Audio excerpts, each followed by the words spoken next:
Movies climax presenting inside. Movie की शुरुआत में हमें एक बड़ा सा घर दिखाया जाता है और हमें नरेटर की आवाज आती है। वो बोलते हैं, मुझे एक बार स्कूल में पूछा गया था, अगर घर में आग लग जाए तो तुम क्या बचाओगे? मैंने कहा, मैं 3 चीजों को बचाऊंगा, मेरी स्केच बुक, मेरी म्यूजिकल रूम और मेरी बिल्ली। नरेटर का बोलना खत्म होता है तभी हमें हेलीकॉप्टर की आवाज सुनाई देता है, जहाँ 3 लोग थे। उनमें से एक इंसान जिसका नाम है नेमो, उस बड़े वाले घर में घुसता है एक्सपेंसिव पेंटिंग चुराने के लिए। दरवाजे पर जो लॉक लगा हुआ है उसे बाकी दोस्तों ने हैक करके खोला था और नेमो अंदर चला गया। अंदर से वो कुछ पेंटिंग उठा लेता है, पर जो पेंटिंग सबसे महंगी वाली है, जिसकी मकसद से वो चोरी करने आया था, जिसका नाम है सेल्फ पोर्ट्रेट, वो पेंटिंग नेमो को नहीं मिल रहा था। फिर हॉकी टॉकी से उसका दोस्त बोलता है, जो मिला है वही लेके बाहर आ जाओ। फिर नेमो मेन गेट से लॉक खोल के जाने वाला था, पर तभी गलत कोड की वजह से घर की सारे अलार्म्स बजना स्टार्ट हो जाता है। नेमो अपनी दोस्त पर चिल्ला रहा था कि ऐसा कैसे हुआ। उसका दोस्त मुझे नहीं पता बोल के नेमो को छोड़ के चला जाता है। घर के अंदर फंसा हुआ नेमो अलार्म से परेशान हो रहा था, इसलिए वो सारी लाइट्स और अलार्म बेल्स को तोड़ देता है और गेट पे लगी हुई लॉक को भी तोड़ के लटका देता है, जिसका नतीजा ये होता है कि घर के अंदर ऑटोमेटिक सिस्टम खराब हो जाता है। अंदर गर्मी बढ़ने लगती है और सारा सिस्टम गड़बड़ हो जाता है। नेमो चाकू लेके मेन गेट को कुछ हद तक काट देता है, पर फिर उसे दिखता है कि गेट पर मोटी सी सील्ड लगी हुई है, जिसको तोड़ना नामुमकिन है। फिर नेमो समझ जाता है कि वो पूरी तरह इस घर में फंस चुका है। उसे ये भी पता चल जाता है कि इस घर की वाटर सप्लाई बंद हो चुकी है, यानी कि कहीं पर भी पीने की पानी नहीं आ रही थी और फ्रिज के अंदर खाना भी कम था। नेमो लगातार अपनी दोस्तों को हॉकी टॉकी में बुलाता है, पर कोई आवाज नहीं आता। नेमो को घर में एक बहुत बड़ी एलईडी नजर आती है, जिसमें बैठ के वो बाहर की सीसीटीवी कैमरा की फुटेज देख रहा था। घर में ज्यादा गर्मी की वजह से नेमो को बहुत परेशानी हो रही थी। वो कांच तोड़ने की कोशिश करता है, पर वो नहीं टूटती। अगले दिन हेलीकॉप्टर की आने पर वो भाग के जाता है, पर उसे मदद नहीं मिलती, क्योंकि घर का सिस्टम ऐसा था कि अंदर से कोई भी आवाज बाहर नहीं जा सकती। नेमो देखता है घर के बाहर एक कबूतर को, जो कि फंस चुका है और बाहर दर्द से तड़प रही है। फिर वो पत्थर से कांच तोड़ने की कोशिश करता है, पर नहीं टूट पाता। फिर नेमो की नजर उस घर की छत पर जाती है, जहाँ ग्लास लगा हुआ था, यानी कि अगर वो उसको तोड़ेगा तो बाहर जा सकता है। फिर वो घर से कुर्सी अलमारी एक साथ करके सीढ़ी बनाने की कोशिश करता है। तभी नेमो को बहुत प्यास लगती है, पर घर पे पीने लायक पानी बिल्कुल भी नहीं है, इसलिए वो बर्फ से अपना प्यास बुझाता है। फिर वो घर के सामान की मदद से चढ़ के ग्लास तक पहुंचने के लिए सीढ़ी जैसा बना देता है, पर अभी भी उसका हाथ पहुंचता नहीं है। बेचारा निराश होकर फिर नीचे उतर जाता है। नेमो सीसीटीवी में एक लड़की को देखता है, जो कि साफ सफाई का काम करती है, पर वो हर वक्त कान में ईयरफोन लगा के घूमती है। इसी वजह से मेन गेट के बाहर होते हुए भी उसको नेमो की आवाज सुनाई नहीं देती है। नेमो इमेजिनेशन करने लग जाता है और उस लड़की का नाम जैस्मिन रखता है और अपनी डायरी में उसकी फोटो भी बनाता है। अब गर्मी में परेशान नेमो फ्रिज के अंदर सर को डाल देता है और वहाँ पड़ी हुई बर्फ को चाटने लगता है और साथ में अफसोस कर रहा होता है और रो रहा होता है। एक रात को बारिश भी होती है, जिसे बाहर फंसी हुई कबूतर भीग जाती है। अंदर बैठ के नेमो सोच रहा था कि काश उसे भी थोड़ी सी पानी मिल जाती। अब इस बार उसकी किस्मत अच्छी थी। घर में जहाँ पेड़ पौधा लगा हुआ है, वहाँ पर स्प्रिंकल की मदद से पानी आने लगती है। नेमो वहाँ से पानी पीता है और राहत महसूस करता है और कुछ पानी स्टोर भी कर लेता है। उसे घर के एक रूम में कुछ ड्रिंक्स और कच्चा मांस मिलता है, जिसे वो थोड़ा थोड़ा करके खा के अपनी भूख मिटाता है। एक दिन नेमो छत की ग्लास तक पहुंच जाता है और सीमेंट को कुरेदने लगता है। वो सीमेंट को तो कुरेद देता है, पर वो देखता है वहाँ मोटा मोटा नट्स लगा हुआ है और वो उसे खोल नहीं सकता, क्योंकि घर की ऑटोमेटिक सिस्टम खराब हो गया था। इसीलिए घर का तापमान अभी तेजी से नीचे उतरने लगा। बहुत ठंड बढ़ गई। अब तक घर का खाना भी खत्म हो गया था, इसलिए वो घर के पड़ी हुई कच्चा खाना खा के दिन गुजारने लगता है और नेमो खुद से बातें करने लगता है, क्योंकि वो पूरी तरह से फ्रस्ट्रेट हो गया था। फिर नेमो एक अलमारी से कोट निकालने जाता है और उसे वहाँ पर एक खुफिया रास्ता मिलता है, जिसके अंदर वही सेल्फ पोर्ट्रेट रखा हुआ था, जिसे वो चोरी करने आया था। साथ ही वहाँ पर नेमो को इस घर की मालिक का रबर का पुतला भी दिखा है और एक बुक जिसमें हेवन और हेल के बारे में लिखा हुआ था। नेमो किताब किताब और पेंटिंग को लेके बाहर आ जाता है। फिर हम देखते हैं वो फंसा हुआ कबूतर मर जाता है। नेमो फिर एक दिन देखता है वो सफाई करने वाली लड़की उस घर की मेन डोर के बाहर बैठी हुई है। नेमो जोर जोर से चिल्लाने लगता है और मदद मांगता है, पर कोई फायदा नहीं होता क्योंकि इस घर की हर चीज हाई टेक्नोलॉजी से बनी हुई है और ये घर साउंड प्रूफ होता है। फिर नेमो जब रात को सो रहा था तो उसे सपना आता है। वो देखता है कि उसने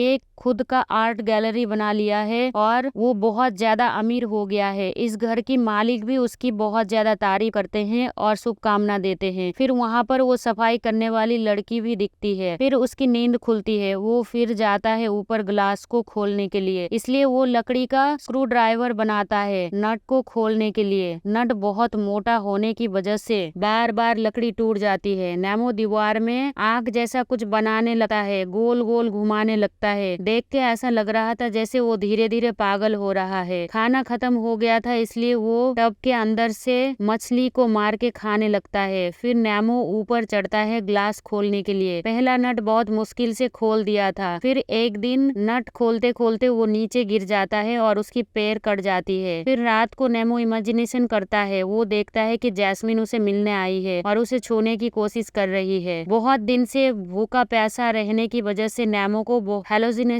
हो रहा था और बाहर हम देखते हैं उस मरे हुए कबूतर को कीड़ा भी लग जाती है। नेमो की दांत में दर्द हो रहा था जिस वजह से वो दांत को ही उखाड़ देता है। फिर अचानक उसे ऊपर एक फायर अलार्म दिखता है जिससे देख के वो एक आइडिया लगाता है। वो कुछ कागज फाड़ के सूरज की किरण और मैग्नीफाइंग ग्लास के जरिए आग लगाता है और फायर अलार्म के पास लेके जाता है, जिसकी वजह से पूरा घर में फायर अलार्म बज जाती है और पानी गिरने स्टार्ट हो जाता है। पर फिर पानी रुकने का नाम ही नहीं ले रही थी। उसने सोचा था कि फायर अलार्म सुन के शायद कोई घर की गेट खोलेगा, पर कोई फायदा नहीं हुआ। बाहर आवाज गई ही नहीं। पानी गिरने की वजह से एलईडी भी खराब हो जाती है। नेमो कुछ पेंटिंग्स को भीगने से बचा लेता है और मायूस होके बैठ जाता है। फिर काफी दिन बीतने के बाद सर्दियों का मौसम आ जाता है। नेमो अभी उसकी किस्मत पर पछता रहा होता है और वही किताब बैठ के पढ़ रहा होता है जिसमें हेल और हेवन के बारे में लिखा हुआ है और हर वक्त यही बड़बड़ाता रहता है, मैं जाऊंगा जन्नत की वादियों में। नेमो इतना ज्यादा कमजोर हो गया था कि वो ठीक से चल भी नहीं पा रहा था और वो बीच बीच में ग्लास का नट खोलता रहता है। नेमो ने पूरा घर तहस नहस कर दिया था बाहर जाने की आशा में, पर वो बार बार निराश होता गया। एक दिन नेमो दीवार पे घर के मालिक के लिए एक मैसेज लिखता है। वो लिखता है,